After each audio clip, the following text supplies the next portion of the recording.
What makes, wait a second, I think there's a reverb going on.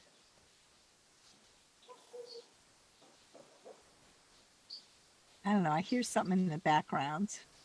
Let me close my window.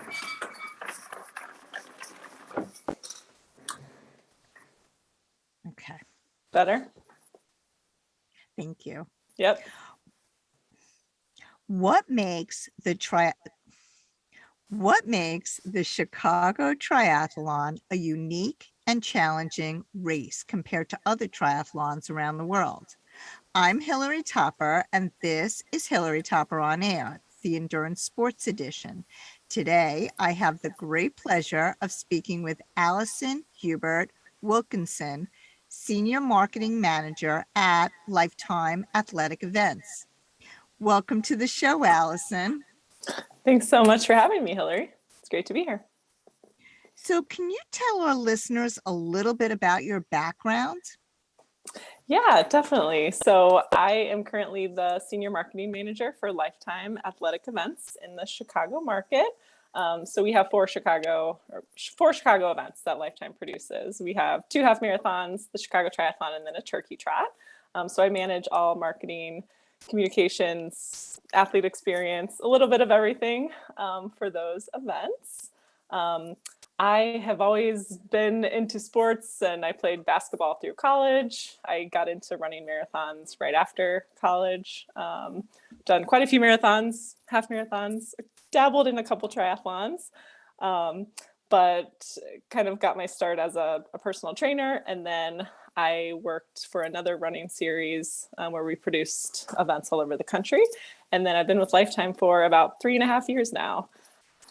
So it's a very rewarding career to be able to, see those athletes cross the finish line and really fulfill their dreams and their goals. So, let's talk about the Chicago Triathlon. What are different distances and which is the most popular? Yeah, there's really something for everyone at the Chicago Triathlon. So kids as low as 7 years old can participate, all the way up to, any age. We really have something for everyone. So for the adults, we have a super sprint is the shortest distance, all the way up to our triple challenge, which actually involves doing 3 triathlons within one weekend. So we have the super sprint triathlon, which takes place on Saturday of race weekend.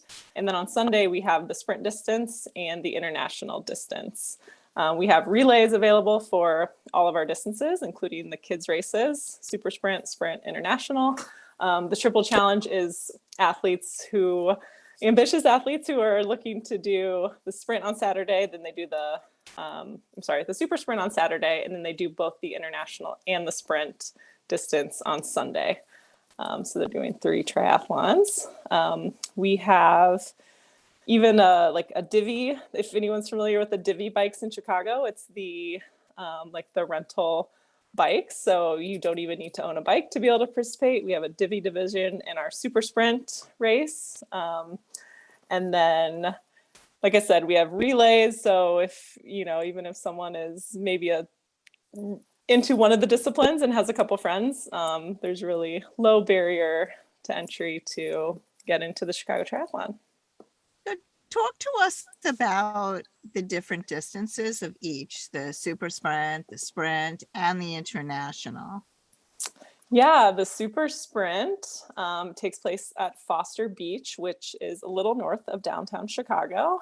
So the swim is 0.23 miles. The bike is 6.2 miles, and the run is 1.5 miles. So it's totaling just under 8 miles. That's a great way to get into the sport. The water tends to be, pretty shallow up at Foster Beach. So even for people who may be a little intimidated by the water, there's always the opportunity kind of to stand up. There's lifeguards, there's kayakers, there's plenty of support in the water. But that is our shortest distance that takes place Saturday. And then the sprint distance, it's 0.47 miles of a swim, 15 miles of biking, and then a 5K, so 3.1 miles in the run. And then the international, also known as the Olympic distance, is 0.93 miles. So just under a mile for the swim, 24.8 miles on the bike, and then a 10K. So 6.2 miles to finish it off. And those, the sprint and the super sprint, start and finish in Grant Park. So it's right in the heart of downtown Chicago. It's a beautiful, beautiful backdrop. It's a really cool urban feeling in the triathlon. So for me, I've always wanted to do the Chicago Triathlon ever since I started triathlons, and I'm signed up for this year, so I'm really excited. And the one thing that I thought was really, well, there's two things. One is the jumping into the Lake Michigan, which I'm super psyched about. And the other thing is that it's all part, it all takes place in Chicago. So can you talk a little bit about that? Yeah, the swim, like you said, jumping into Lake Michigan and taking off, it's beautiful. The sun is, just rising over the water as the race kicks off. So it's usually just a beautiful morning watching the sunrise there. We have our athletes kind of stage in the water, so you're kind of hanging out. Then you will swim south towards like the museum campus. So you'll have Buckingham Fountain on your right, Grant Park on your right. You're going down towards the museums and then coming back. From there, you will head off to the transition area, which is just on the north side of Grant Park. The bike course is really cool. You have access to some parts of the city that normally the public does not have access to. Some of the bike course is like, if anyone's familiar, like Lower Wacker.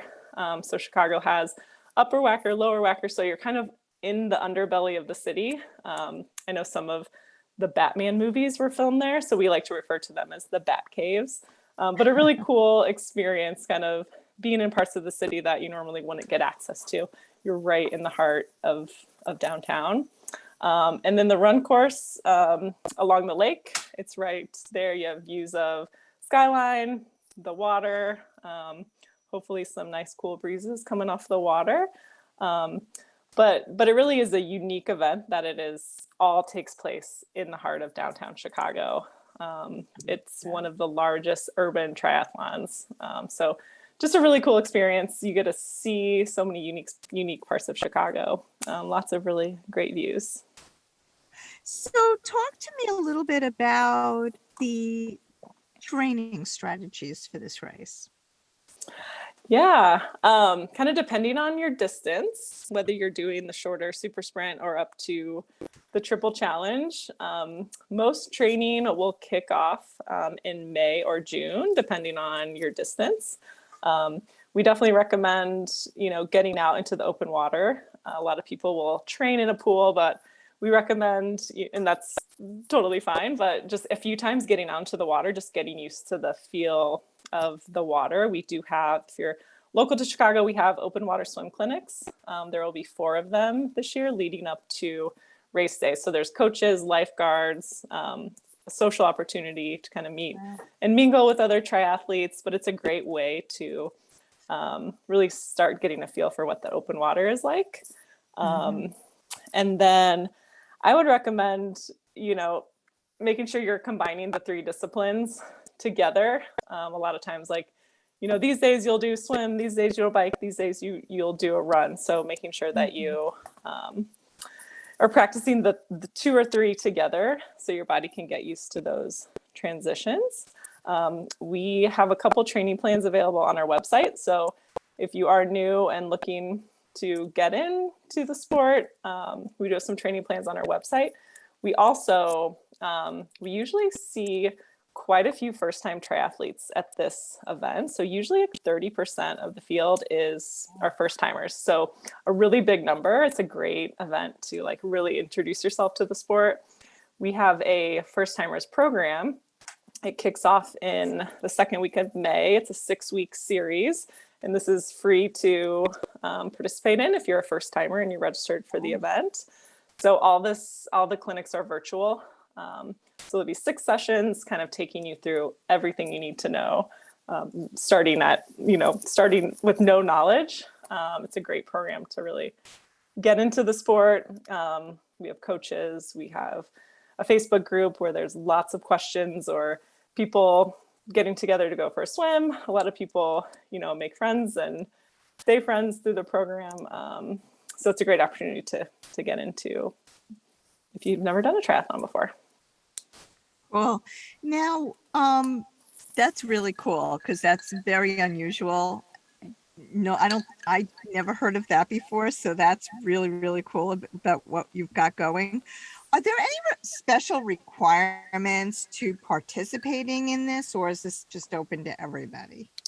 It is open to everyone, no special requirements. We do have, specific rules that we ask our athletes to follow. We have at our expo, which is the 2 days leading up to race weekend, we have an athlete briefing that all athletes are required to attend. So it really kind of runs through everything you need to know, the course, the nuances of this specific event versus others. But I would recommend reviewing the race rules. And then there's a lot of information on our website, but no requirements. You don't have to have done a triathlon, any sort of like time requirements, anything like that. We are open to all. Wow, that's great. So before we move on, I just have to say that I'm so appreciative of our sponsor and must take the time out to thank him.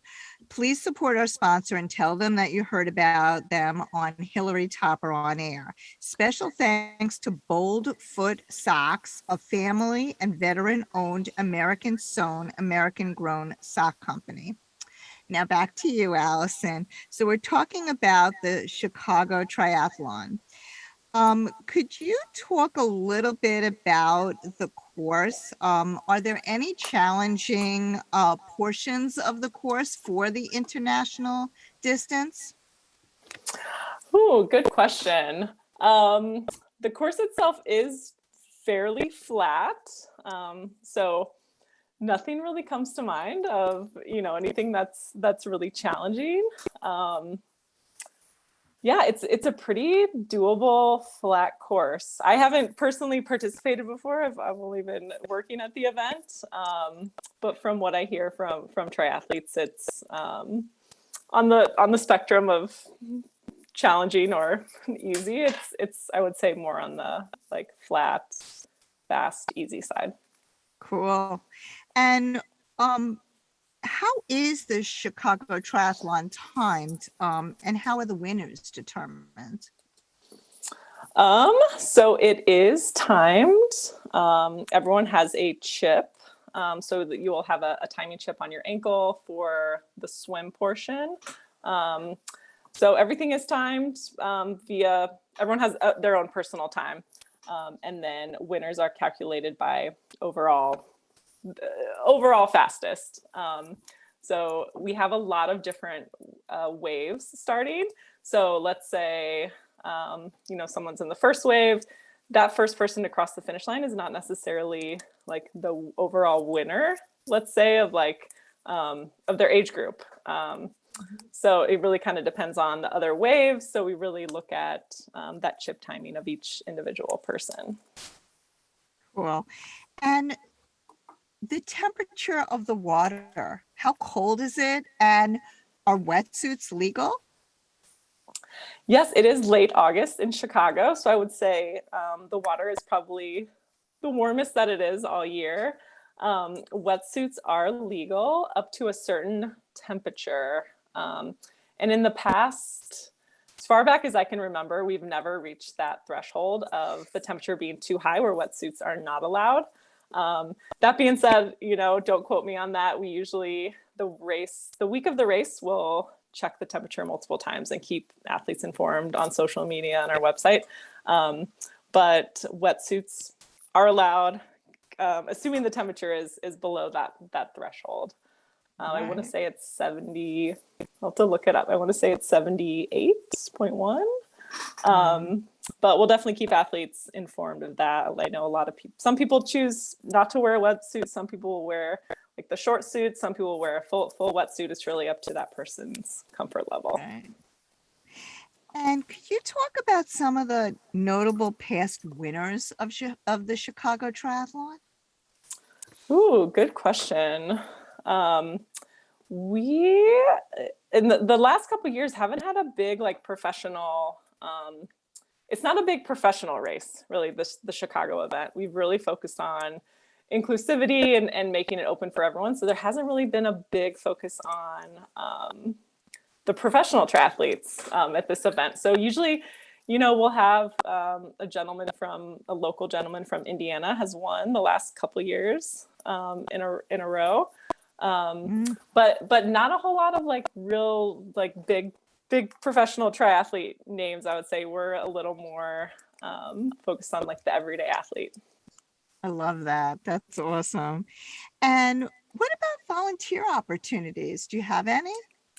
Yes, we have lots of opportunities to get involved volunteering. So anywhere from the expo leading up to race day. So even if you're participating, you can volunteer at the expo. Plenty of race day opportunities, whether it be swim start, transition, the finish line, the start line, anything from handing out water, handing out medals, cheering athletes on. There's lots of opportunities. So we're very thankful for our volunteers. And we talk a little bit about the support on the course, such as aid stations, medical assistance, lifeguards? Yes, lots of support everywhere you look. We'll start with the swim. We have Chicago Park District lifeguards that are all spread throughout. We have kayakers out there. We have, there's a police boat presence, fire. There's a lot of support along the swim. There's even, we're pretty close to the wall, the barrier, I guess, between the water and then the land. So even if you're feeling like you want to take a little break, it's totally okay to step over, grab onto the wall for a little bit, go back out for the swim. So lots of support on the swim, medical and aid stations all along the bike course and the run course, including at transition. There's water and medical aid available, as well as the finish line. So we have a very robust medical program available for any support that's needed, and lots of water stations and support along the course. How warm is it in Chicago at that point? It really depends. You think late August in Chicago, it's going to be really hot, but we've actually lucked out the last couple years with some very mild for late August temperatures. A couple years ago it was overcast, so it was perfect really for racing. But it really depends. I mean, it's Chicago and the weather is a little volatile, but as we're in spring right now and it was snowing yesterday and like 80 a couple weeks ago. But it's a beautiful time of year in Chicago. Like there's no better time to be in the city. It's a great opportunity to come in, do the race, see the city. And then also, so much to do any given There's weekend and in there's so Chicago. much and there's so much good food in Chicago. Oh, yes. Yes. We could talk about that for an hour. Exactly. So talk to me just a little bit about like how the Chicago Triathlon evolved over the years and what changes have been made to improve the event. Yeah, this is the 40th year Wow. of the Chicago Triathlon, so a big anniversary year. I've been around for a little over 3 years. So, I don't have a ton of history going back, but the open water swim clinics and the first timers program were added. I want to say like 7-8 years ago.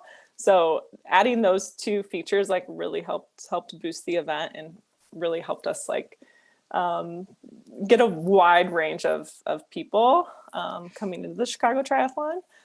So it's really seen growth over the years. As the sport of triathlon is kind of, um, you know, been stagnant growth wise. The Chicago Triathlon has grown. But really we're all about looking for new opportunities to bring in like corporate teams, to bring in charities. We have quite a few charities, quite a few triathlon clubs like from all over the country. coming in. It really is like a destination event, but we're always looking for ways to improve year over year. So, yeah. Cool. So tell people how they can get in touch with you and learn more about the Chicago Triathlon. Yeah, the best place to go is our website, chicagotriathlon.com. We also have social media at Chicago Tri on Instagram, Facebook, and Twitter. Those are the best places to find us. There is a contact button on our website, so any questions, feel free to reach out via that form. But a lot of details on this event with so many different distances, so many age ranges, so much programming leading up to the race. There's a lot of info on the website.